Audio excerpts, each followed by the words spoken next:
कुनै पनि औषधि विशेष डाक्टरको खुबी बिमारको जड पत्ता लगाउनुमा हुन्छ। बिरामीको जड पत्ता लगाउन सक्ने डाक्टरले नै सही औषधि दिन सक्छन्। त्यस्तै हो राजनैतिक बिमारी पनि। नेपालको राजनैतिक जड भारतका गोर्खा लिगका जन्मदाता डम्बरसिंह गुरुङलाई अलिअलि आभास भएको थियो। त्यसैकारण नेपालमा राणाकालीन युगमा पनि काठमाडौँ भित्रेर टुडी खेलमा भाषण गर्ने पहिलो व्यक्ति हुन्। त्यसपछि उनका भाइ अरिबहादुर गुरुङलाई अलि गहिरो थाहा थियो। अरिबहादुर गुरुङ नेपालीमा पहिलो र आजसम्म एक्लो व्यक्ति हुनुहुन्छ जसले ब्यारिस्टर पास गरेका थिए। मेरा बुवा टिबी गुरुङ गोर्खा लिगमा हुनुहुँदा डम्बरसिंह गुरुङसँग धेरैपल्ट भेटघाट गर्नुभएको हो र मैले डम्बरसिंह बाबुको विषयमा सानै उमेर छँदादेखि सुनेको पनि हो। मलाई थाहा छ डम्बरसिंह गुरुङको चुनावमा म पनि बस ठट्टाइ कराउने मध्येमा र उफ्री कराउने मध्येको एउटा थिएँ। हामीलाई ठुलाहरूले सिकाए अनुसार बसको झ्यालबाट हात निकालेर बसको भित्ता ठटाउँदै कराउँथ्यौँ। डम्बरसिंहलाई भोट देऊ, डिबी खातीलाई कोट देऊ। डिबी खाती उहाँको विरोधी थिए।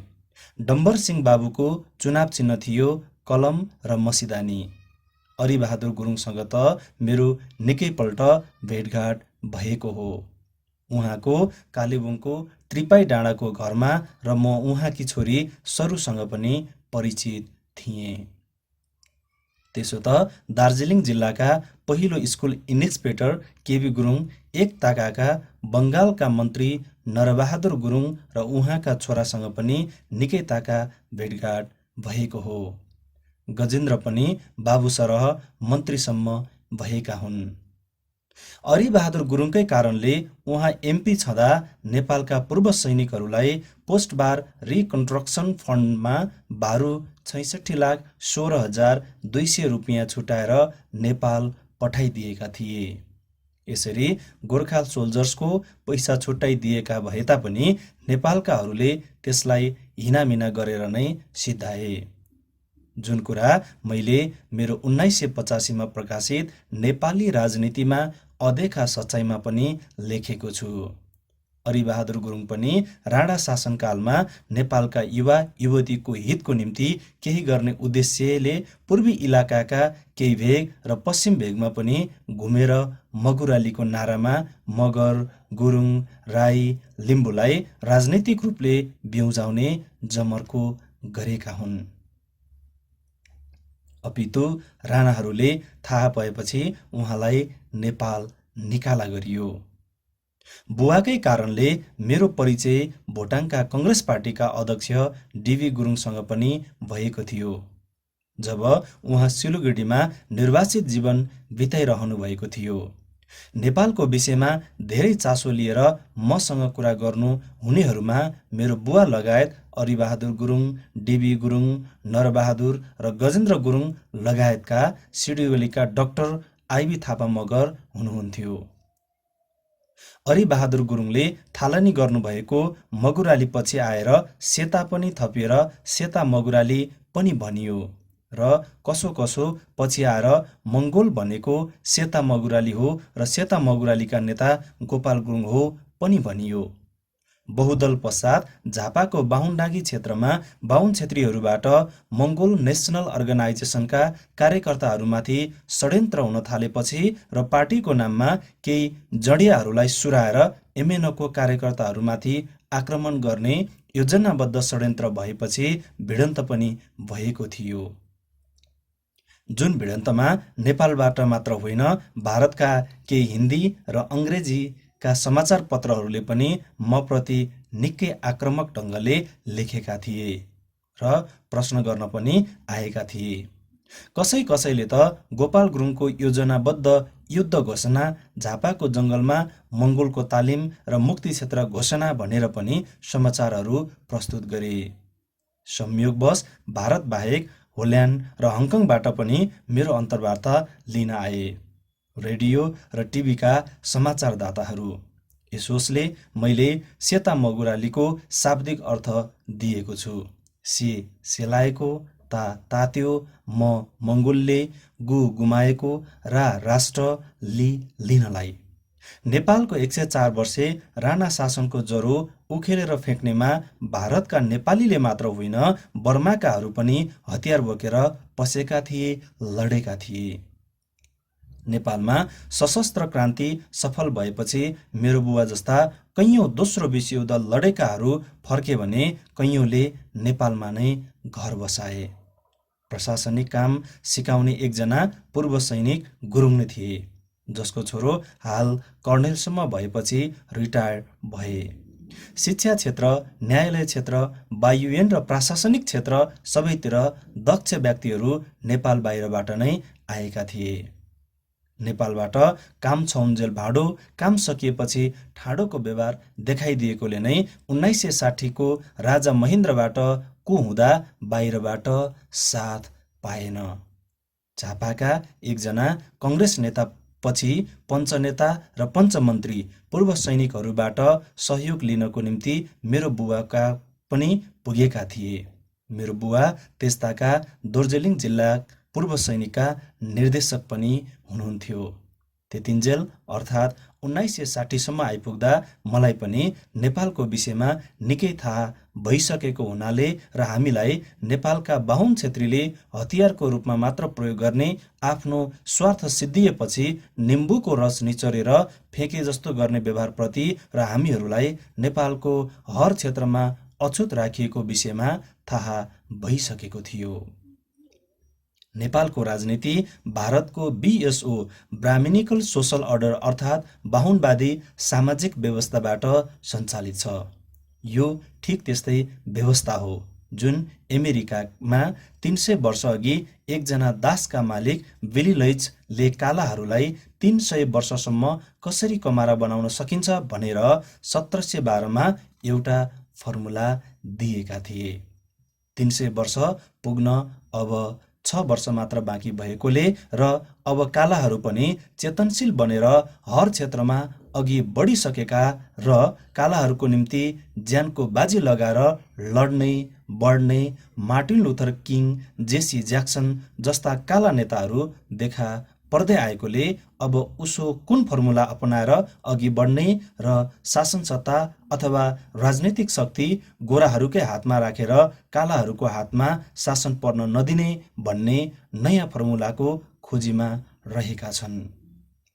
नेपालमा क्रान्तिको कुरा गरेर जनै चुडाउने, जनै भारी भइसक्यो भनेर जनै नलगाएर रक्सी खाएर हाम्रा बाबुबाजेले तपाईँहरूलाई शोषण गर्यो भन्दैमा त्यसको सजाय हामीलाई दिन सुहाउँछ भनेर बुद्धिको दिवालिए भएकाहरूलाई मख पार्नु र गिरिजाप्रसादले पोखरा पुगेर म पनि गुरुङकै छोरा हुँ भनेर गुरुङहरूलाई मख पार्नु जस्तै हो।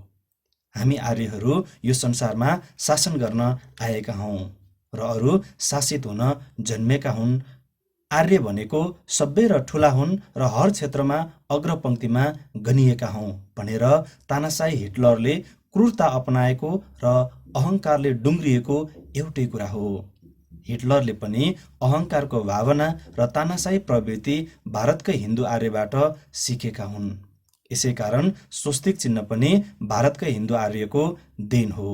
अमेरिकामा लागू भएको the Willie Lynch letter and the making of a सेल्फको फर्मुलाले 2012 पछि नयाँ रूप लिएर त्यहाँका कालाहरूलाई शासित मात्र बनाउने र भारत र नेपालका मूलवासीहरूलाई यस भेगका बाहुन छेत्रीले उठ्नै नदिने गरी शासित बनाई शासकहरू आफै बन्ने फर्मुला भारतको विश्व हिन्दू परिषदले तयार गरेर यहाँका गुप्त रूपमा सञ्चालित बाहुनहरूलाई पठाउने गर्छ र त्यसैलाई भारत नेपालका बाहुन छेत्रीले शिरोधार्य गर्छन्। नेपाल र भारतको राजनैतिक लडाईँको जड चाहिँ हो अहिन्दू मूलवासी मङ्गोल र ककसियसबाट इरान हुँदै 3500 वर्ष अघि भारत र झन्डै 500 वर्ष अघि नेपाल भित्रेका वर्तमानमा हिन्दू आर्य भनेर चिनिने बाहुन छेत्री माझको विभेद, वर्णभेद तथा रङ्गभेद नीति अर्थात् मूलवासी, अहिन्दू मङ्गोल र हिन्दू आर्य माझको। भारतका सबै मूलवासी रेसको दृष्टिले मङ्गोल हुन् र धर्मको दृष्टिले बुद्धिस्ट थिए।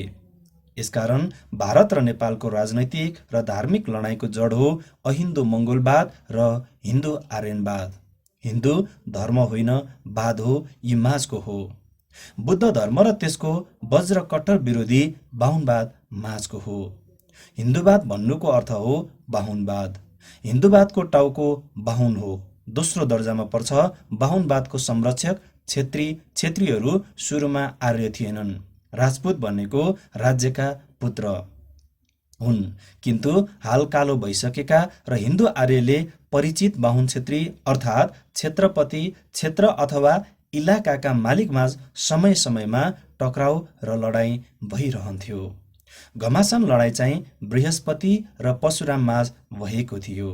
भनिन्छ त्यस घमासान लडाईँमा क्षेत्रीहरू अर्थात् क्षेत्रपतिहरू सबै नै मारिए र तिनीहरूका विधवा स्वास्नी र छोरीहरू आर्य बाहुनहरूको बलात्कारमा परि जन्म नगएकाहरू सबै आर्य सन्तान भए र बाहुनबाट खसेका भए। तिनै खसहरूलाई बनाइए बाहुनहरूका रक्षक र आज्ञाकारी।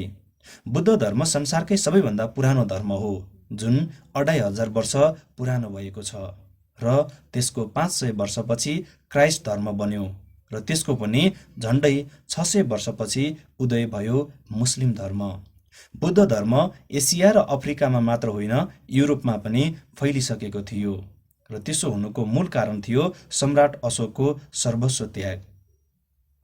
बुद्ध धर्म उही वर्तमान नेपालको लुम्बिनीमा जन्मेका र हिन्दू आर्यहरूको षड्यन्त्रमा परि देश निकालामा परेका सिधाहा हुन्। त्योभन्दा पहिला न कुनै बुद्ध थिए न त आजसम्म नै छ। बुद्ध अघि पनि बुद्ध थियो र बुद्ध विष्णु सिन्धु घाटी इलाकाका एकजना शक्तिशाली स्त्री लम्पट क्षेत्रपति आर्यहरूको सहयोगीलाई बुद्धसँग दाँज्नु र बुद्धलाई विष्णु अवतार भन्नु लेख्नु अत्यन्त दुष्टतापूर्ण र कपटपूर्ण काम हो र पटमूर्खता हो। हिन्दूवादमा वर्ण विभाजन र वर्णभेद नीति बाँचेको छ। स्वर्ग र नर्कको लोभ र डरबाट शोषण नीति सामन्त प्रथा जन्माइएको छ भने बुद्ध धर्म ठिक त्यसको उल्टा छ र बुद्ध यस भेगका मूलवासी मङ्गोल हुन् भने आर्यहरू ककसियसबाट लखेटिएका विदेशीहरू हुन्। यस इलाकाको निम्ति लुटाहाहरू हुन्, हत्याराहरू हुन्।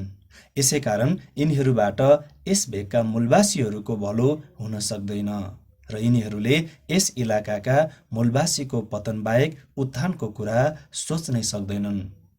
भारत र नेपालका मूलवासीको उत्थानमा तिनीहरूको पतन सजिलैसँग देख्न सक्छन्।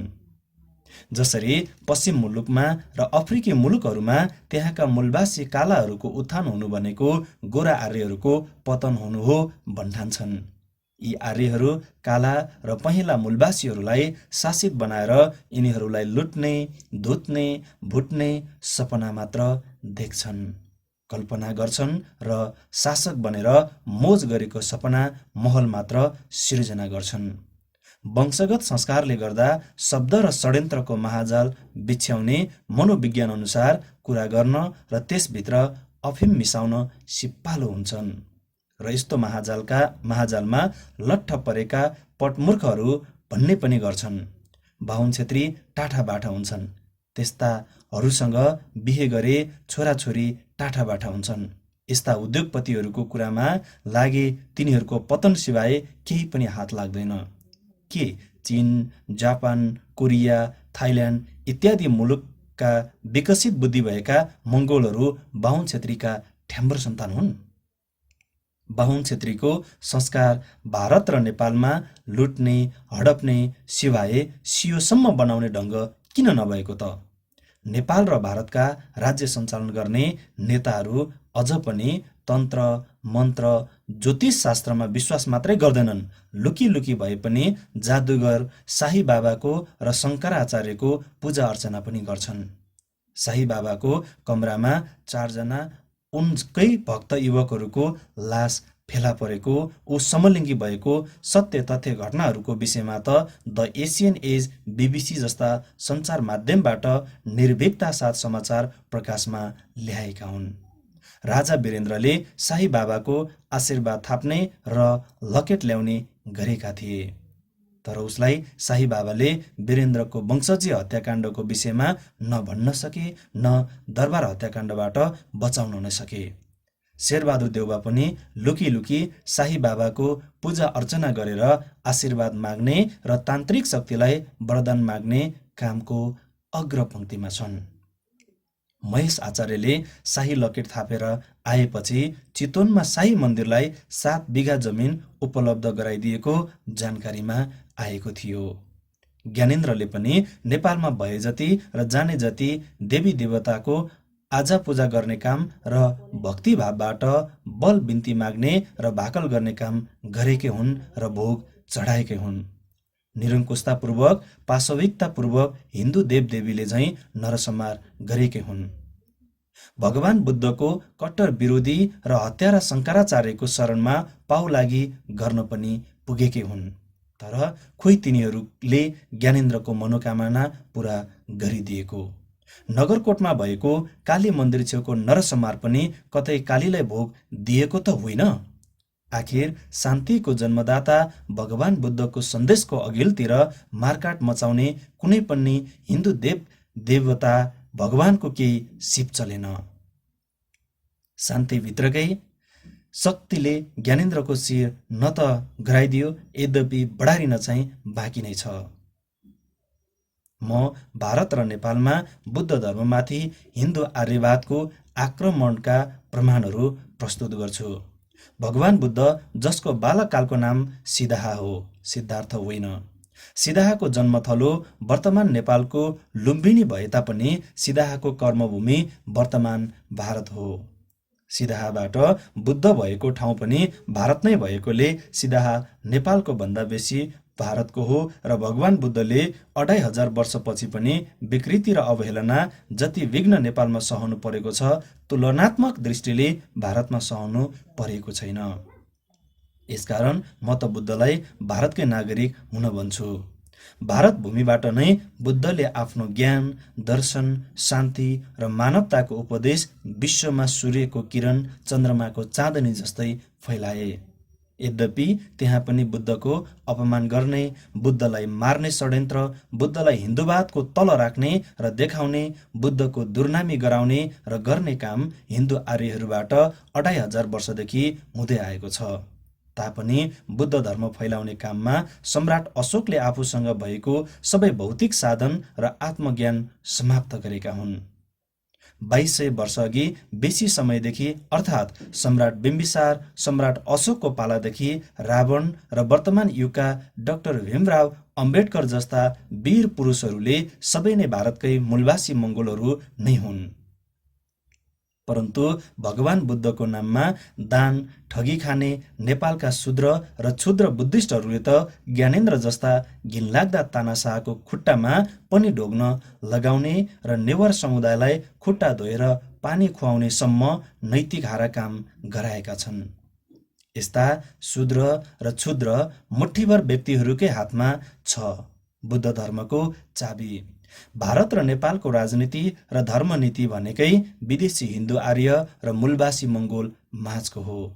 यसकारण जबसम्म हिन्दू आर्यको हातमा अथवा तिनीहरूको स्वामीभक्त संस्कारमा जन्मेका, हुर्किएका, फुर्किएकाहरूमा यहाँको राजनैतिक प्रभुत्व रहन्छ अथवा तिनीहरूको हातमा राजनैतिक बागडोर रहन्छ, तबसम्म यहाँका मूलवासीले राजनैतिक, आर्थिक, धार्मिक, सामाजिक, सांस्कृतिक उन्नतिको मिठो कल्पना गर्नु र सपना देख्नु भनेको काल्पनिक महलमा बसेर सर्वसम्पन्न भई काल्पनिक भोजन गर्नु र घुमफिर गर्नु हो।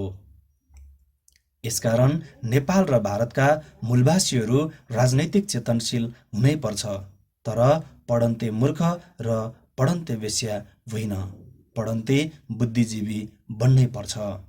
आफ्नो र आफ्नो परिवारको निम्ति धाक धक्कु जमाउनको निम्ति मात्र बाँच्ने पशुपन्छी जस्तो सीमित घेरामा मात्र बाँच्ने होइन। आफ्नो भावी पिँढीको पनि अस्तित्वमा र सुरक्षित भविष्यमा बाँच्न सक्ने वातावरणको निम्ति धेर थोर सामाजिक देन दिनै पर्छ। बिन्दु बिन्दुको समावेशले नै सिन्धु बन्छ भन्ने सत्यतालाई बुझ्ने प्रयास गर्नुपर्छ। हिन्दूवाद भनेको बाहुनवाद र बाहुनवाद भनेको हिन्दूवाद हो भनेर मैले दोहोऱ्याइ तेह्राइ भनी लेखी पनि सकेको छु। नेपालका मूलवासी अहिन्दू मंगोलहरूले आफ्नो राष्ट्र, अर्थ, भाषा, वेश, भूषा सबै नै गुमाइसकेका छन् र अहिले हामी आफ्नो राष्ट्रमा होइन हिन्दू राष्ट्रमा, हिन्दूहरूको देशमा शरणार्थी भएर बाँचेका छौँ। यो बनाउने राजाहरू हुन्। त्यसकारण राजा, राजसंस्था, बाहुन छेत्रीको निम्ति भन्दा पनि हामी अहिन्दू मूलवासी मंगोलहरूको निम्ति परम शत्रु हुन्। अत राजसंस्था जरेदेखि उन्मूलन गर्नै पर्छ। धर्मनिरपेक्षले राष्ट्र सबैको भन्ने बनाउँछ र प्रान्तीय सरकार प्रणालीले हाम्रो पनि नेतृत्वको विकास गराउँछ। नेपालमा बुद्ध धर्मलाई हिन्दूकरण गर्ने बौद्ध विहारहरूको उन्मूलन गरी हिन्दूहरूको सम्पत्ति बनाउने काममा शासक वर्गको ठूलो भूमिका रहेको छ, किनकि तिनीहरूको हातमा शासन प्रणालीको सबै लगाम केन्द्रित हुन्छ। बुढा नीलकण्ठ स्लिपिङ बुद्ध हो। हिन्दूकरण गरिए र हिन्दू भगवान बनाइएको हो। हिन्दू राष्ट्रकै कारण हिन्दू मन्दिर पशुपति क्षेत्रमा करोडौंको सम्पत्ति खर्चने काम हुन्छ, बजेट छुट्याइन्छ। तर बुद्ध गुम्बाहरूमा शून्य। पशुपति मन्दिर जहाँ शिवको मुत्ने लिङ्ग राखिएको ठाउँमा पहिला त्रैलोकेश्वरीको मूर्ति थियो। भास्कर वर्माले त्यसलाई हटाई शिवको मुत्ने राखेर ढोग गर्ने चलन चल्तीमा ल्याएका हुन्। सिंहदरबार बनाइएको ठाउँ बौद्ध विहार हो। त्यस्तै भीमसेन थापाको दरबार बनाइएको ठाउँ पनि बौद्ध विहार हो। बाहुनवादको ठगी खाने भाँडोको विषयमा मैले माथि छस्स छुवाएको छु। ज्योतिष शास्त्रको विषयमा पनि 1960 ताका बाहुनहरूको ठग जमातले 7वटा ग्रह जुत्छ, महाप्रलय हुन्छ भनेर हल्ला पिट्यायो, तर केही भएन। एकपल्ट गणेशले दुध खायो भनेर होहल्ला मचायो फटाहरूले। ठग्ने बुद्धि पनि विभिन्न आकार प्रकारका निकाल्छन् विश्व हिन्दू परिषदका बाहुन जमातले। ज्योतिष शास्त्रका एकजना प्रकाण्ड विद्वान प्रोफेसर डेभिड हिल और्टले भनेका छन्, संसारका 10 जना विद्वान व्यक्तिहरूलाई छानेर संसारकै सबैभन्दा मूर्खतापूर्ण काम छान्न दियो भने त्यो मूर्खतापूर्ण काम चाहिँ ज्योतिष शास्त्र हुन्छ रे। ज्योतिष शास्त्र अत्यन्त मूर्खहरूलाई ठगी खाने उपाय मध्येकै एउटा ठग वृत्ति भएकोले नै चौथो राजा जर्जले अक्सफोर्ड र क्याम्ब्रिजको पाठ्यक्रमबाट हटाई दिएर यो ज्योतिष विषयलाई कानुन विरुद्ध घोषणा गरी ज्योतिष शास्त्र पढाउनेले 3 वर्ष जेल सजायको दण्डको भागी बनाइदिए। एकपल्ट नेपोलियनले हस्तरेखाका ज्योतिषीलाई बोलाएर उसको हस्तरेखा देखाउँदै सोधे, मेरो आयु कति छ? ज्योतिषीले नेपोलियनको हातको रेखा हेर्दै धेरै नबाच्ने बताएपछि ज्योतिषीको आयु सोधे। ज्योतिषीले आफू धेरै वर्ष बाँच्ने कुरा बताएपछि तरबार निकालेर आफ्नो हातको रेखा चिर्दै भने, म मेरो भाग्य आफै बनाउँछु। आफू धेरै वर्ष बाँच्ने बताउने हस्तरेखाका ज्योतिषीको टाउको ठुन्क्याउँदै नेपोलियनले भने, तेरो मरण मेरो हातमा छ, तेरो हस्तरेखामा होइन। भगवान बुद्धको नाममा मागी खानेहरूले र बुद्ध धर्ममा विकृति पैदा गर्दै प्रचार प्रसार गर्नेहरूले लुम्बिनी विकास कोषमा कति रकम जुटेको छ र कति खर्च भएको छ त्यो हिसाब कहिले कतै देखाएनन्। पञ्चायतकालमा शान्ति स्तूपा निर्माण गर्ने क्रममा 1974मा सेनाले फुजी गुरुलाई जुडो करातेद्वारा शारीरिक पीडा मात्रै दिएनन्, शान्ति स्तूपा भत्काउने काम पनि गरे।